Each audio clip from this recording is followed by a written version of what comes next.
and welcome everyone. As you just heard, this webinar is being recorded. Hello, I'm Terence Humphreys. I'm the Acting Executive Director for National Learning and Capacity Building Programs here at LGBTIQ+ Health Australia and the Mind Out program. And this afternoon we're here to have a look at the grief and loss amongst LGBTIQ+ communities. And we're joined with two very special guests who I will introduce in just a moment. I wanted to also acknowledge that my pronouns are he and him, and I'd like to start by acknowledging that we're meeting today on stolen lands. And for some reason, I cannot get my PowerPoint to move. Here we go. Let's see if that is now working. Please just bear with me a moment while I sort that out. Very sorry. I think it's not going to cooperate. Try that one. All right, I think that's now working. As I said, we're all meeting today on stolen lands around our beautiful country, and I'd like to start by acknowledging the traditional custodians of that land. For me personally, I'm here on the Gadigal country, and I'd like to extend my respects to Gadigal elders past and present, and extend that respect to elders around the country on the countries that you're all joining us from this afternoon, and also extend that respect and acknowledgement to any Aboriginal and Torres Strait Islander people who are joining us for the webinar this afternoon.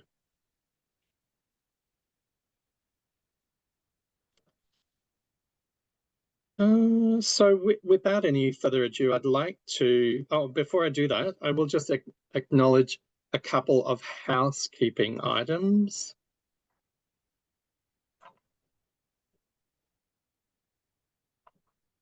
Too many screens here, just bear with me one moment. A couple of housekeeping items for everyone. As I said, this session is being recorded.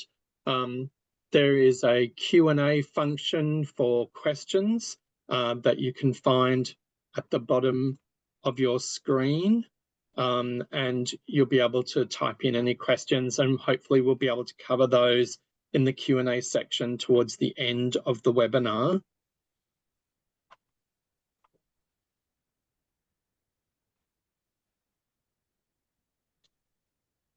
And also just wanting to acknowledge that we'll be sitting with some quite heavy topics this afternoon. So make sure that you take care of yourselves. If you need a break during the webinar, please feel free to take one. As I said, it will be recorded, so you can come back and rewatch any content that you haven't seen.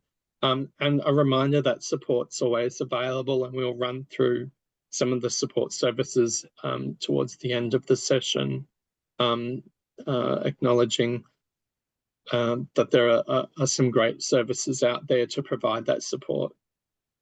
And while I'm on that train of thought, I also want to acknowledge and honour all those with lived and living experience of mental health challenges and suicide in all its forms.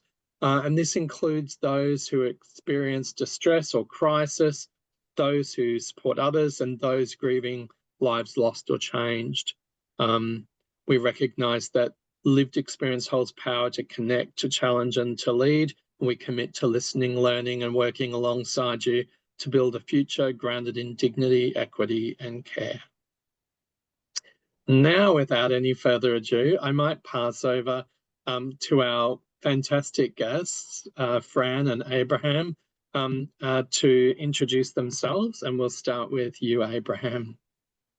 Hello, everyone. It's really exciting to be presenting to you all and I guess sharing my own experiences and perspectives. My name's Abraham. I use he, him pronouns. I live and work on Wurundjeri country down in Naarm. And I just want to acknowledge that I am joining from Wurundjeri country. And I just want to pay my respects to local First Nations elders, past and present.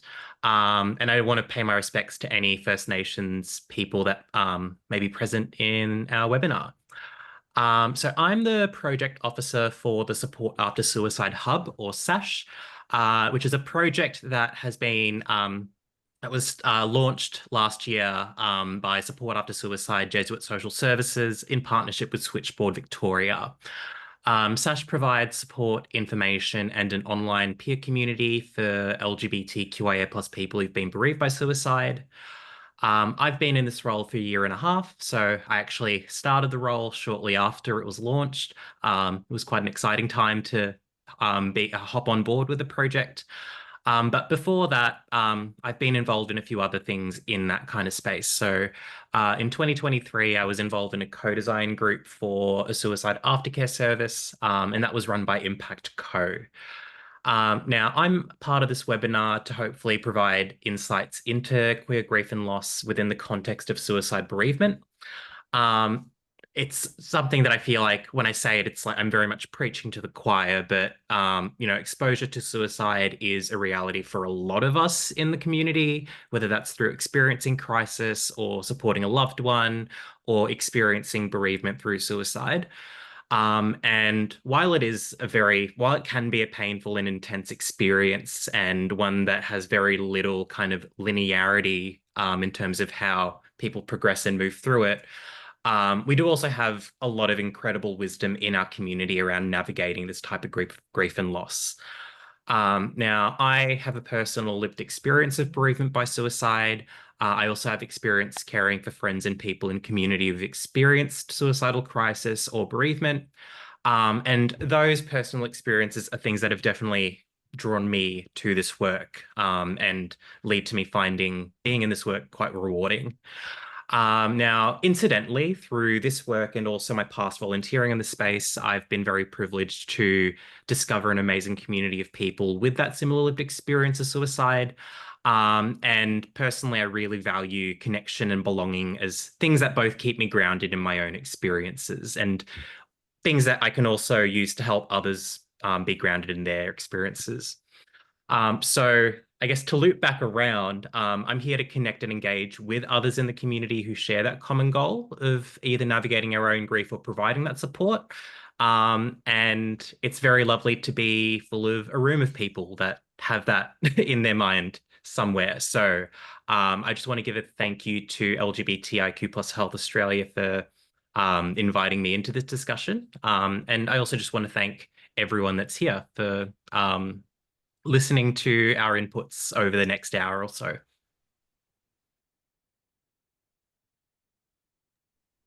Thanks very much, Abraham. Francis, we might start with you. Hello, I'm Francis Mulcahy. I use she, her pronouns. I'm on unceded Yagara and Turrbal lands in southeast Queensland, just west of Meanjin. I'm an out and proud trans woman. I'm a retired GP. Currently, I'm active in research as an educator, poet, and performer. I'm very active in the role of educator advocate at the interface of health providers and the gender diverse health consumer persons in Queensland. My medical practice life included a stint in a full-time hospice work. So I looked after a significant number of people in their journey beyond this world and their families. I had a very strong interest in bereavement work from that point on, and for about 7 years thereafter, I was the guest facilitator for a community bereavement support group, people who had lost a child to death. And while I did not share that life experience, it was a very privileged learning position to listen and try and be helpful over those years. I'm now 67 years young, and my transition at age 61 has had plenty of loss and grief, some expected, some surprising, prior to transition, I lived the life of a privileged, white, apparently cis hetero man. I supported queer folk and their families as patients through loss, grief, and death. I had an outsider's inkling of the additional burden that queerness produced. I consider myself fully queer now, and I know that my heartfelt outsider's kindness could never really get it. Today, I feel I can deal with this topic informed by both a straight and queer perspective. My life has included loss, and I've had the privilege of doing a great deal of listening. That lived experience and that luxury of listening informed compassion for, and I hope, some understanding of loss and grief. Now, having dazzled you with my credentials about loss and grief, I don't want you to experience me as a talking head. So here's some juicy gossip about Fran.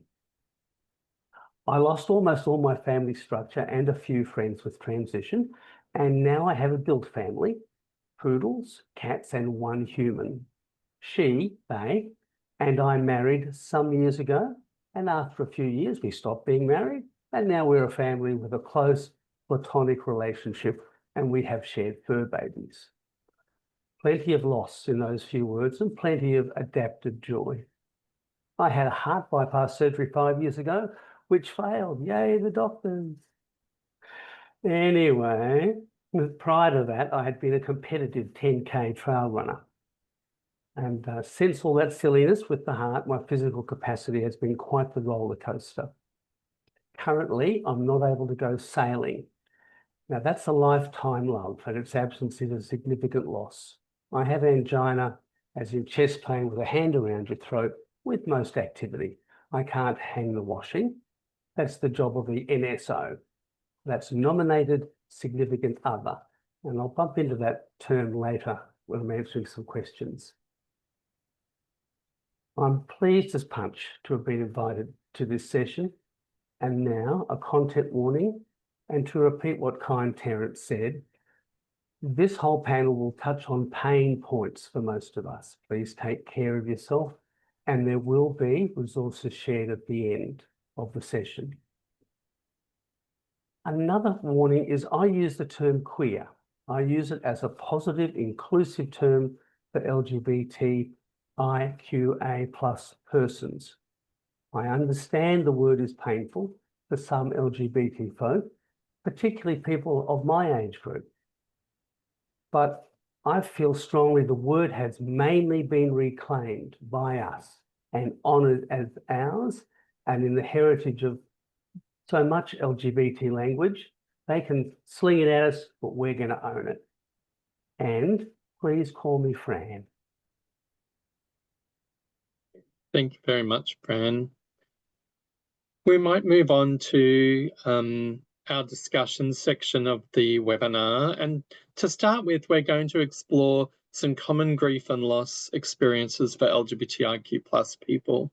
So my question over to both of you is, how do you think grief is affected by being or identifying as LGBTIQ+? For example, when people may or may not be out or be able to disclose their full selves to their family or community.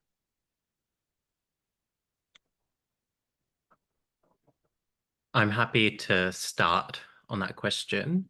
Thanks, Abraham. I feel like to answer this question, I want to kind of first acknowledge certain things that are commonly parts of the grief process. So, like one major part of that is grief involving the celebration of the life of the deceased. I feel like that's something that can be, especially for queer folk who, aren't out, whether that's, say it's the deceased who wasn't out, or if it was, you as a person that wasn't out, I guess, trying to honor the life of the deceased. There definitely can be barriers when you come across those celebrations or memorials. Like, for example, you may come across a memorial where the deceased's identity hasn't been respected or acknowledged. And I guess, being, yeah, it's something that's definitely one way that I feel like grief can be affected for queer folk. There's also, the isolation of grief. Like it can be so much more intensified as well. Um, it can be difficult to find people to talk to in regards to your grief, just in general, let alone when you're in a space where it can be hard to find that safety and where it can be even more hard to find that safety. Um, yeah, I feel like there are definitely ways that it's made worse, but I feel like, again, I just want to touch on the fact that this is something that is an experience for a lot of queer folk. And though there are ways in which it is impacted negatively, there's a massive well of strength that does come from this community around how to move through these feelings of grief and loss, especially when you consider that, like a lot of a lot of grief and loss can have some stigma attached to it as well. As queer folk, it's very common for us to navigate feelings of stigma and discrimination and shame. And I feel like those experiences, in my own personal experience anyway, it's provided a very useful guidebook for moving through grief and for being able to have conversations that are open and frank about grief, whilst also remaining sensitive. Thank you, Abraham. Francis, do you have anything to add about how grief is affected by people being LGBTIQ+?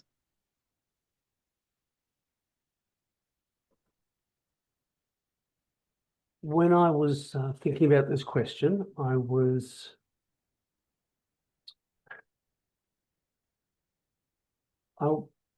struck about, in fact, how much of grief is reasonably universal. The human responses to it are largely universal, and at exactly the same time, they're individual and unique.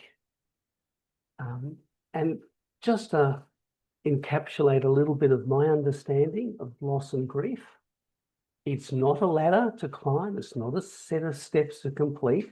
It's a very messy, mashed up experience that changes over time. The big themes do swirl around, and they're reasonably summarized by the well-known Kubler-Ross words: shock, denial, anger, bargaining, sadness, and acceptance. And again, not a ladder, a big swirling mess. And those experiences apply to an individual, and for our communities,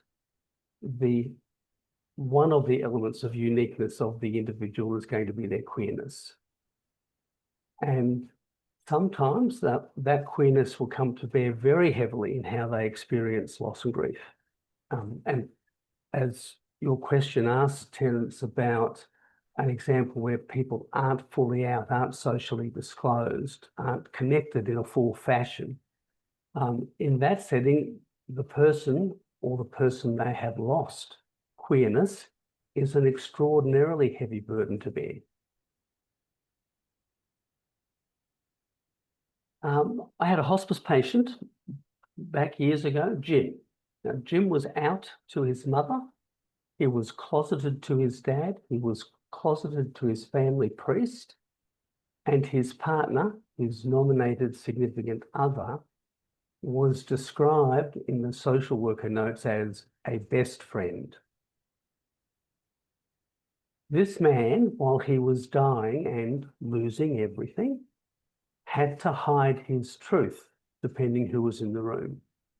That was a terrible burden for that fellow. And while my understanding was limited to the appearance of straight compassion, it was something that the care team at the hospice had to look after.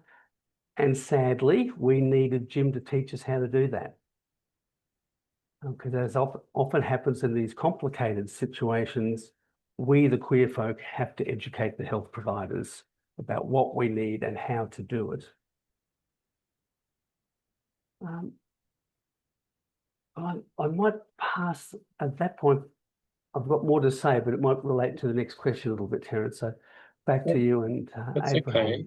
I guess I just want to give Abraham a chance if you wanted to add anything to what Francis you've said. Yeah, I think I just really wanted to first off, thank you for sharing that experience, Fran. I feel like it's something that's very, very valuable to bring into this part of the discussion. I also wanted to highlight the duality that you spoke about with grief. I feel like it's important to recognize that while it is something that people go through in their very individual ways, there are elements of it that are very universal and collective. And yeah, I think that's something that really kind of draws back into why I really value connection and togetherness as really important aids in this process. Because I don't know, I think it's been very enriching being able to hear what others' experiences with grief and loss have been, and to be able to find that solidarity with people that are from very, very diverse and different backgrounds. It's been a real blessing to come across in this kind of work.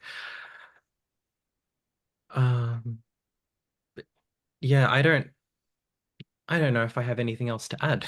That's okay. I feel like maybe, like I'll have things that lead into questions further along in the discussion. Sure. The next question is essentially building on what we've already discussed in kind of identifying some of the similarities and differences you have observed between LGBTIQ plus folk and non-LGBTIQ plus folk in terms of grief and loss. I might jump in if I may, Sure. Abraham. I really, really enjoyed, Abraham, your frame of surviving the social burdens and the attempt from parts of the community to shame us, surviving and growing through that, actually providing some helpful templates for dealing with loss. I really like that, and yes, that speaks to my experience very nicely. Thank you, Abraham. As a collective, members of the queer communities suffer significantly more trauma over a lifetime than the cis heteronormatives.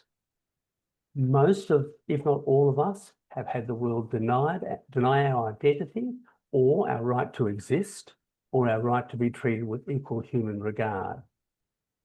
That trauma experience as a whole impacts upon us as how loss is endured. And Abraham pointed out there can be some positives having survived one nasty thing to being able to survive another nasty thing. It does add a layer of difficulty in my view. Those losses, those past traumas, when we're facing a new loss, the past brings echo of distress to us and brings it to the fore again. And we can find that a new loss gets a little bit caught up in so many old pieces of trauma and negativity. So the trauma of life is cumulative. It can just add to that burden in a new loss situation. When people have been repeatedly traumatized, it is fair to say that in terms of mental health care and support, it's actually harder for people who have been traumatized to learn new coping strategies. There's a strong tendency to go back to the fall position last used. And there are quite a number of fallback trauma response behaviours that are quite self-destructive. And this is not an observation that belongs exclusively to queer folk at all. Certainly see this in the broad community. When they're facing loss and grief and they feel overwhelmed, their coping strategies will revert to what sort of maybe kind of helped before. And sometimes those are self-destructive.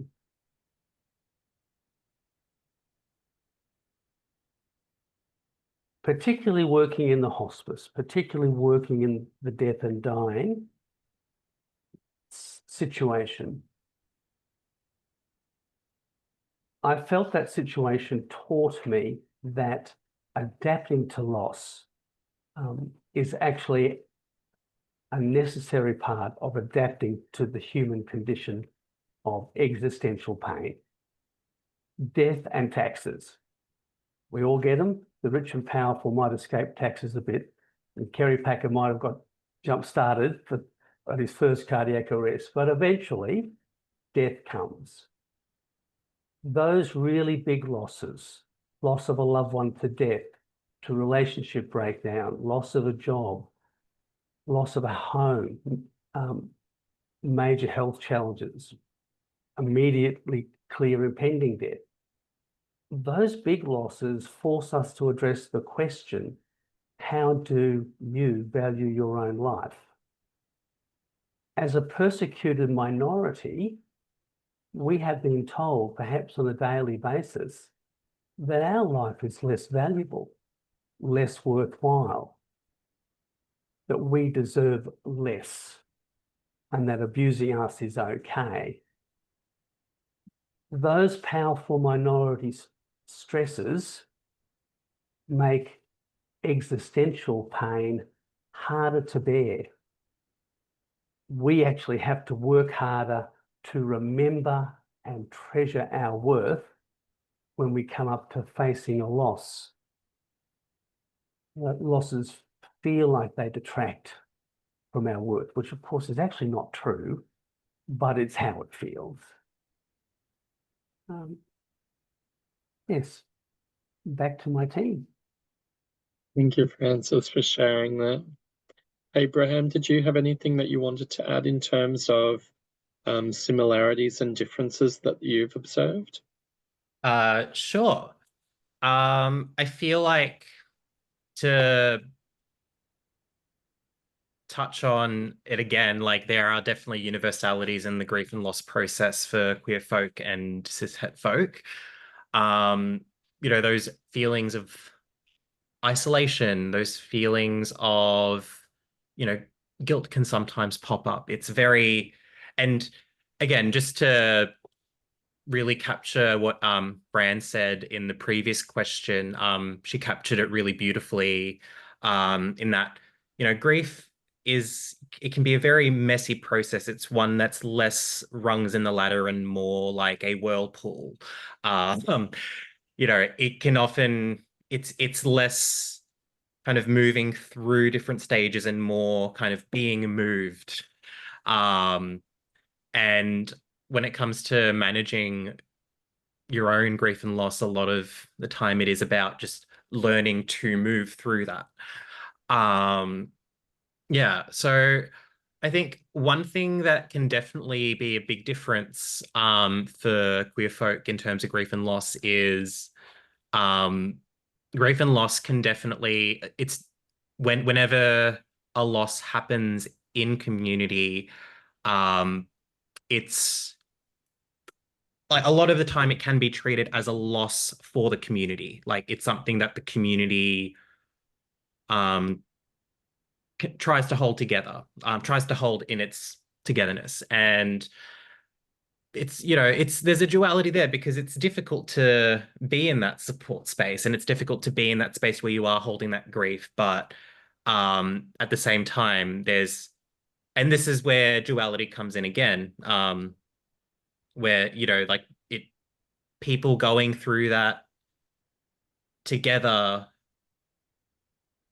almost kind of opens up this space for people to connect to connect over it with one another and to share how this experience has affected them. And I guess, try and gain an understanding of where others in the community who may have known this person, what their own experiences were, and yeah.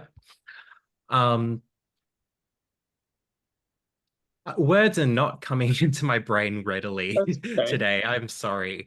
Um, That's quite all right. We Yeah. can keep going. There are plenty of opportunities to talk. Abraham, I'd like to second that comment about interconnectedness of community being an invaluable resource when we, as we're community members too, of course, when we go through particularly the devastating losses, and I think even we're talking about loss and grief, we're not talking about losing the car keys. For several years, I sat and listened once a month for an evening to people whose children had died. And that was the sole uniform, unifying connection for this group of people. Now, as it happened, I didn't see any married couples who were same sex in that room.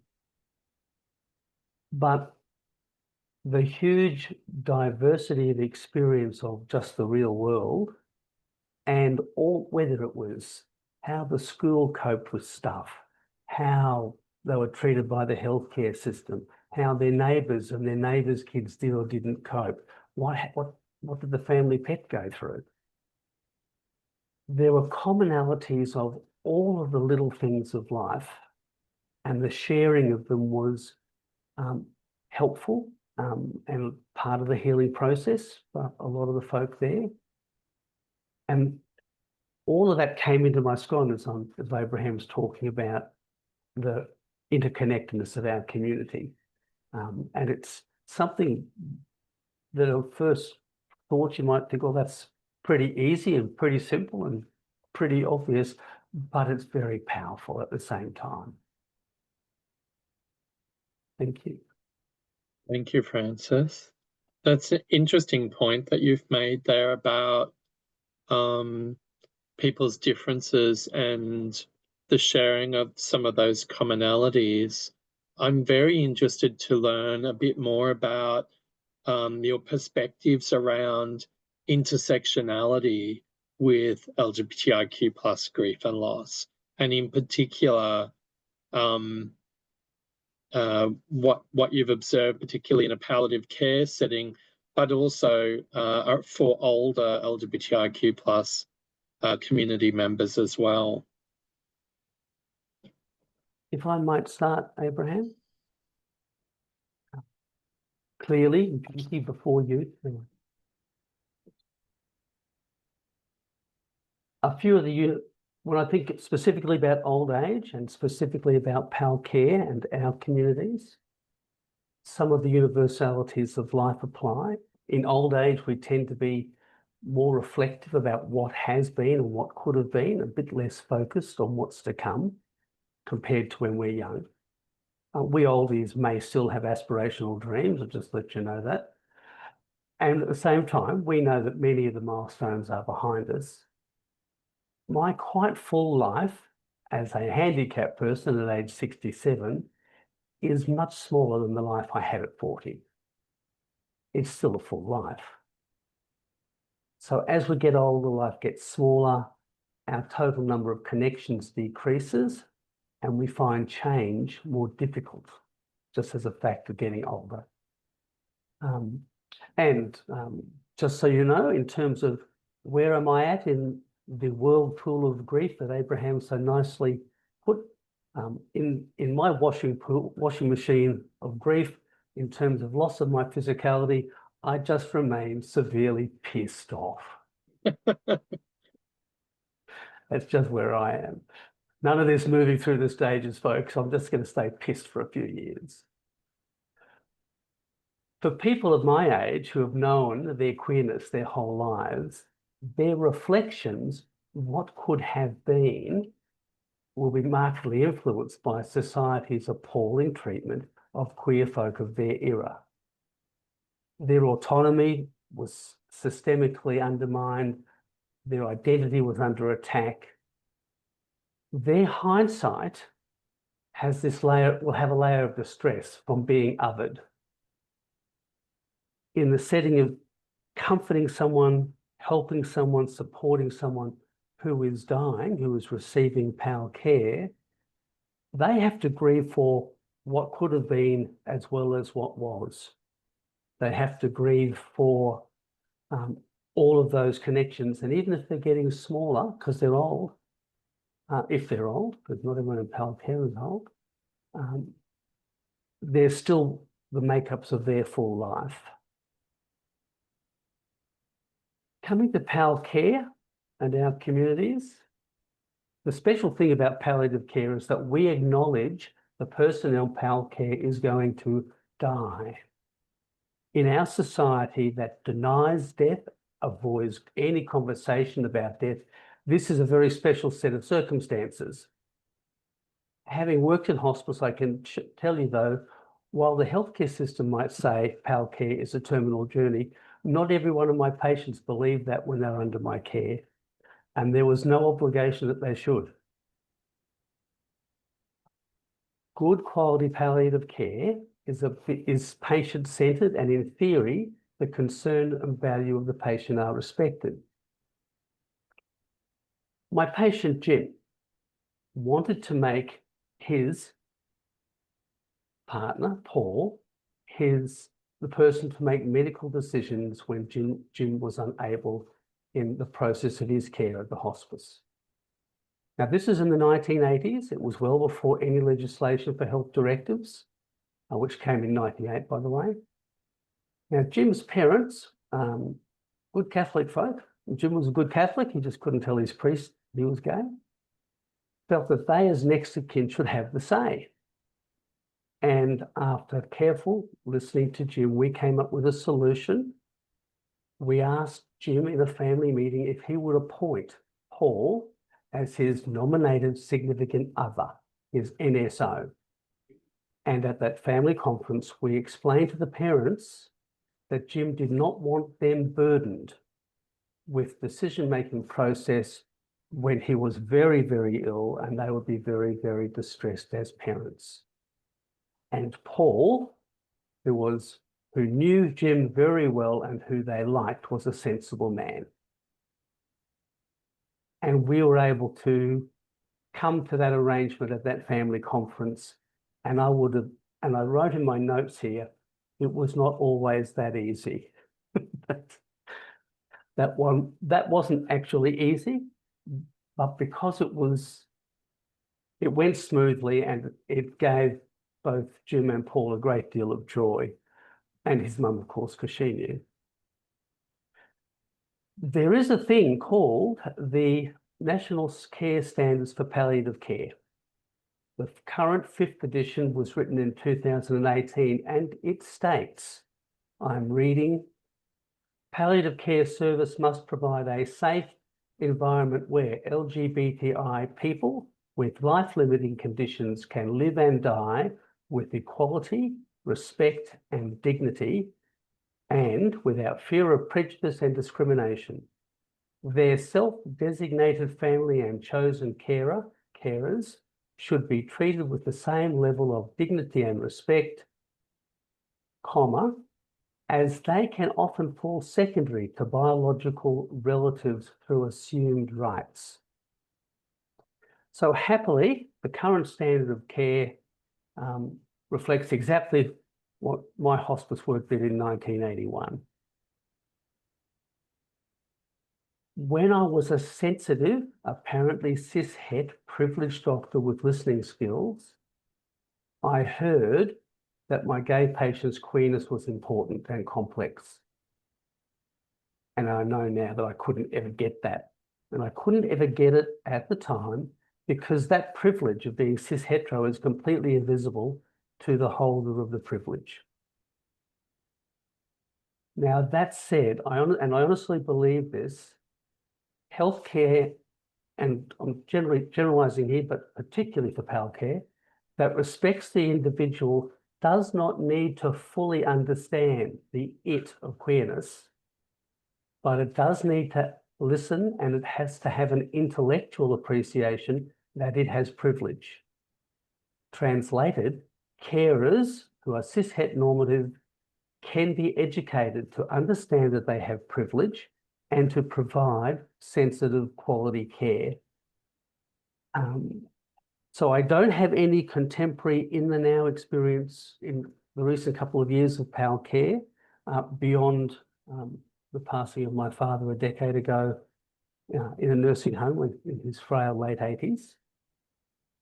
And he had tremendous advantage then because his next of kin was a doctor and sensible, so he didn't have any challenges. He just got looked after nicely. But I think the fact that what is good common sense and an awareness that LGBT is a pressure point goes back to at least 2018 in the best practice guidelines. So that's got to be a little bit hopeful. And I've talked enough now, so over to you, darlings. Thank you, Francis. I'm conscious of time. We still have a couple of questions to go. Abram, was there anything top level that you wanted to add about intersectionality? Sure. I guess I can speak to intersectionality through, I guess, various intersectionalities that I hold. So I'm a queer person of color. I feel like in terms of how that's shaped my own grief and loss experience, I'm someone that comes from a background that is quite collectivist and values the well-being of the collective, which was something that ended up being a bit of a blessing when I came into my queerness and found that, that was a value that I was coming across with a lot of other queer folk, especially queer folk that work in this space. But I guess I also want to speak to that to experience of grief and loss as a young queer person. So I'm 26. I guess I'm at that point where calling myself young is really milking it at this point, but I'm still very solidly the youngest person on this panel. And it wasn't that long ago. Actually, no, it was quite a while ago. So I used to volunteer at Minus 18, which is an organization that provides support and social events for young queer folk. At that point, it was mostly in Melbourne, but now they're national, which is quite great to see. Like they have, reach in other states. But one thing that I find myself coming back to as a thought quite often is the fact that multiple people I know from my time in that organization aren't around anymore. So I think just thinking about the gravity of the grief that I have been quite well accustomed to since my late teens, it's hard to tell these days if I'm desensitized to grief or if it's just so often a lived reality that I've just, been able to kind of self-navigate. Though, as Fran has touched on quite beautifully, sometimes new experiences of grief can really complicate things, and it can often feel like there's stuff that's just being added to a fire that's already there. And I think, there are times I do find myself struggling with those feelings of grief. And sometimes it happens more and more often. But yeah, I think in terms of how it shaped my own experience in how I move through that grief, I find myself being driven after a certain point to try and find mechanisms that work for me and not try and fall back onto try and not fall back into mechanisms that may be a bit more harmful or self-destructive. That's something that's been very helpful for me. Thank you, Abraham. We might stay on that train of thought, and maybe I can ask you both to share some strategies that are useful when dealing with grief. And potentially, if you can't be open about your relationship or can't be open about your transness or etc. or your variations of sex characteristics, for instance. Like, what are some strategies that you know are working for people? We're talking about surviving the loss of a loved one or an intimate in the setting where the full reality of the relationship is not known to others or not acknowledged by them. And this doesn't have to be due to death. It can be due to relocation, acute illness, relationship breakdown. I'm going to zip through some ideas I wrote down in response to this. And that'll give, well, it'll give a smattering of ideas and maybe an opportunity for questions and for people to fill in the huge range of blanks that I leave. We're facing up to a loss. It's really valuable to be aware that the acute and sometimes overwhelming distress that is part of the reality is a temporary state, the overwhelming bit. The pain dulls, and as it does, your capacity to think and feel returns. It's valuable to ask for help from someone who does know of the full importance of the relationship or who is safe to educate about the value of that relationship to you and within the setting of queerness. I suggest that people share their story. In general, people listening will not have any solutions, and you don't share a story to get a solution. You share the story because it tells everyone, including yourself, that the loss is real. Write a letter to the people who should know the value of the relationship and don't, or who should understand and don't, not necessarily to share it now. Keep it to yourself. There may be a time, there may not be, when you actually send that. Acknowledge that grief is exhausting, even shattering.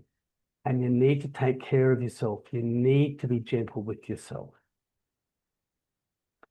There are things the relationship will have given you that you can never lose. That new appreciation for punk rock, that joyful memory of the special weekend, the things were very private to you and they did not rely on outside approval. And you can hold those bits of the relationship to you. It does help with the pain. Be honest with yourself if you can, and try and break the loss down into smaller components. When you're overwhelmed and your intimate partner's lost, you've lost best friend, partner, sexual being, sensual being. You may have lost your cook and bottle washer. But that whole wonderful thing is made up of lots of little things. And lots of little things are a bit easier to deal with than a mountain. What does each component loss mean? Can I get them again in a different way? Remind yourself in a practical way that you are capable of positive emotion. Even if it's just smiling at the cat or being kind, smiling at a toddler in the shul, just remind yourself, I can be joyful and give joy even if it's for 15 nanoseconds. And the last one on my list is something that is easily forgotten and we tend not to talk about it. Give yourself permission to be relieved. You can be relieved that you no longer share a bed with your darling snorer while you cry about being alone in your bed. That's my quick list of thought provokers for strategy. Absolutely thought-provoking, Francis. Abraham, no pressure, but did you want to add anything to that before we move on to support services? Yeah, I'm very happy to add things to this discussion. But yeah, I know that I've been saying this a lot in the discussion, but I just want to thank you for sharing your own advice, Fran. I feel like, yeah, it's very helpful to think about ways of trying to find that joy in the grief and loss process, because those moments of joy are out there. It's about being able to remind yourself that those are moments that you absolutely have the right to access. When I think about this question, especially in terms of, if someone isn't out about their relationship, I think about it a lot in terms of, what can a person do, in the spirit of memorial or remembrance, for themselves. So whether that's, having a box of items that belonged to the deceased, or a box of items that held things that were very significant to that person or represented things that were significant. um Making art, writing poems or letters or any other form of creative endeavor.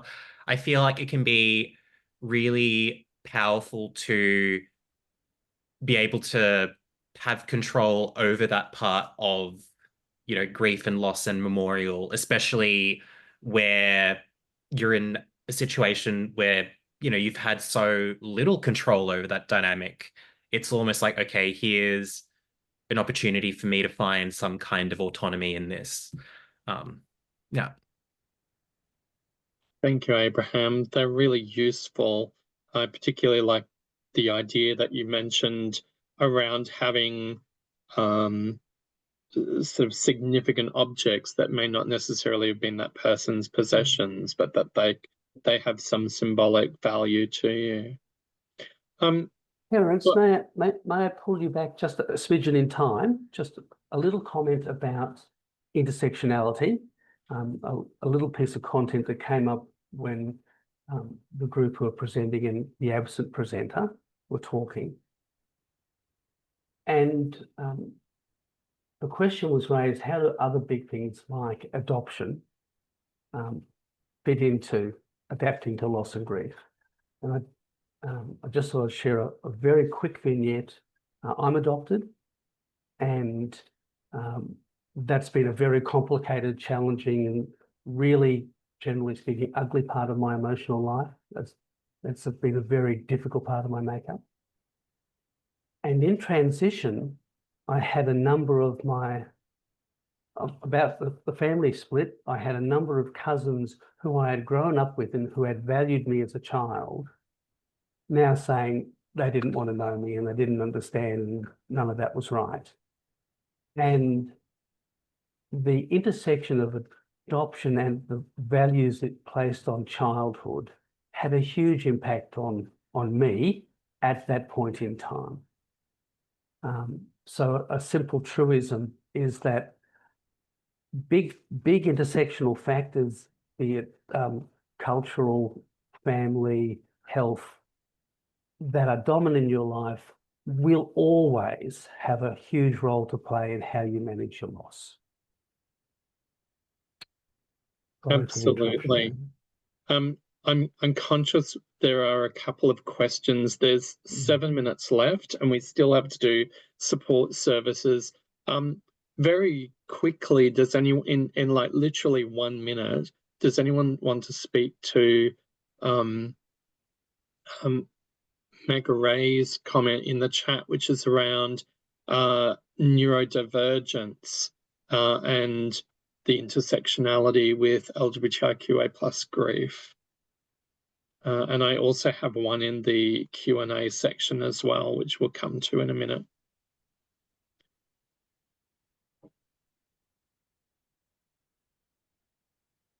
The only part of my lived experience that bumps into the question of neurodivergence is listening to a young trans woman in her 20s who's neurodivergent, just as a entirely unconditional listening post.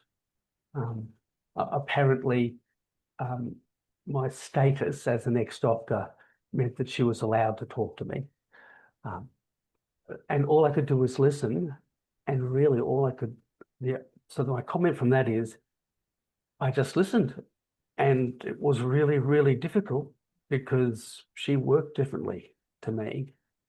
And really all I could do was acknowledge her distress and validate it as real distress.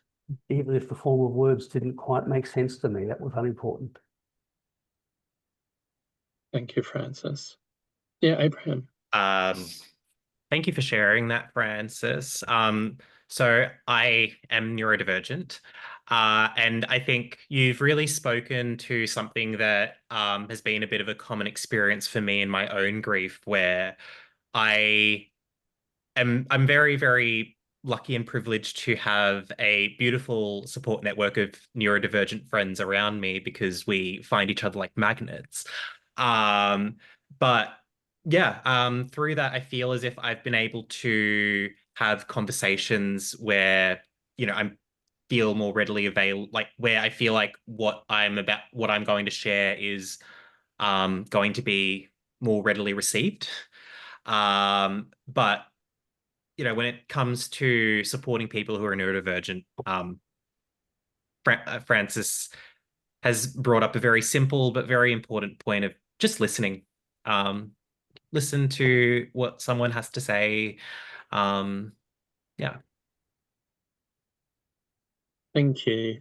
That's very simple and a genuine reminder for all of us when dealing with others, irrespective of neurodivergence. I'm conscious we won't get to the 2 questions in the Q&A. I did want to briefly share, if I can, the support and information services. We were going to talk to these and others. Perhaps while I'm sharing it, you might like to talk to any services that you wanted to share. Oh, it's doing it again. You might like to talk to any services that you want to talk to.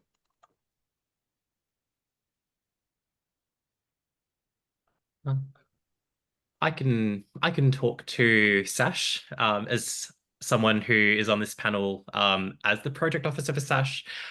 So uh, Support After Suicide Hub has information on what people might experience when they're going through bereavement by suicide. There's also information on how to manage bereavement, as well as how to support another person through their bereavement. Now, this is all information that's been created by and for queer people who've been bereaved by suicide. And I guess one thing that I did want to highlight in terms of the information around managing bereavement, there is a bit of information there around how to help young queer people navigate bereavement through suicide. So there is, we do have, there's an intersectional kind of approach that we've taken to that work. It's something that has a solid foundation of lived experience. So it's something that's been designed in collaboration with people with lived experience of suicide. One important note about SASH is we have an online community and forum that's available to anyone 18 and over who's been bereaved by suicide in Australia. I see that Liz has posted the link to SASH. So for anyone in the webinar who's curious to know more or who wants to be a part of the community themselves, links in the chat.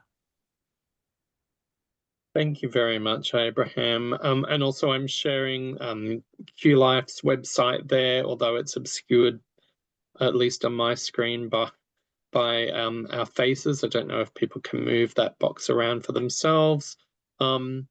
But the QLife resources, etc. And as we mentioned at the start, Mindout will email out a link to the recording of this session, as well as some further resources for everyone very shortly.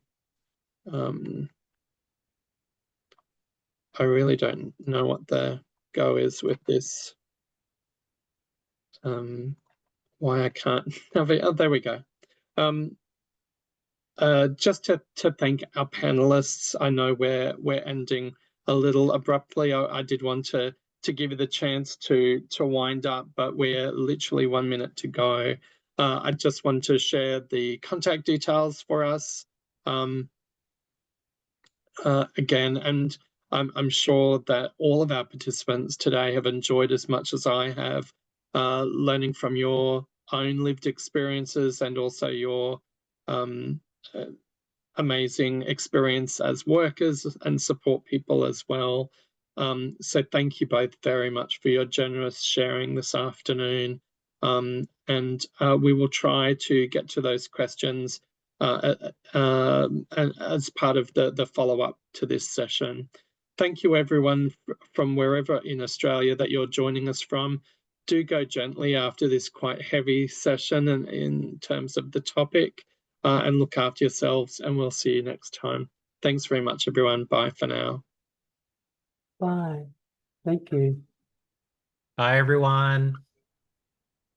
Thank you, Abraham. Thank you, Terence.